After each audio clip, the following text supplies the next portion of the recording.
નમસ્કાર, આપ જોઈ રહ્યા છો જેકેએસ ન્યૂઝ ગુજરાતી। વાત કરીએ તો પ્રાપ્ત વિગતો અનુસાર સરસ્વતી તાલુકાના મેલુસણ મુકામે પાટણ તરફથી આવતું ખાલી ડમ્પર આવી રહ્યું હતું। તે દરમિયાન ડ્રાઈવરે ટ્રક ઉપરથી કાબુ ગુમાવતા ટ્રક ખેતરમાં ઘૂસી જતા લોકોના ટોળેટોળા જોવા મળ્યા હતા અને ખેતરના 2 દરવાજા તોડી ખેતરમાં ઘૂસી ગયો હતો। જોકે જાનહાની ટળી હતી। તે દરમિયાન લોકોના ટોળેટોળા ઉમટી પડ્યા હતા, પરંતુ આવું ગફલત ભર્યું ડ્રાઇવિંગ કરતા લોકોમાં રોષ જોવા મળ્યો હતો। રાત દિવસ બેફામ ચાલતા ટ્રકો સામે અંકુશ આવશે ખરા?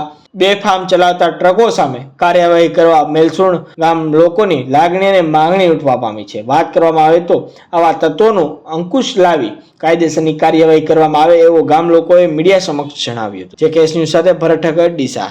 તમારા ખેતરમાં ગાડી ઘૂસી ગયો ટર્બો? હા, એટલે સાહેબ અમારા ખેતરમાં સીધી હાઈવેથી આવતી હતી, દારૂ પીધેલી હાલતમાં ડ્રાઈવર હતો અને ગાડી સીધી દરવાજો તોડીને ખેતરમાં બે દરવાજા તોડીને ખેતરમાં ઘૂસી ગઈ અને ઉપરથી લોકો એવું કીધું કે અમારા શેઠિયા પહોંચેલા છે ને અમને એમ કીધું ને દારૂ પીપીને આ ટર્બા રોડ ઉપર દોડે છે। અમારા શેઠિયા એમ કીધું કે આપણે પહોંચી મળશે। આપણું અમારું મેલુસણ, તાલુકો સરસ્વતી, જિલ્લો પાટણ અને મારા ખેતરમાં ઘૂસી।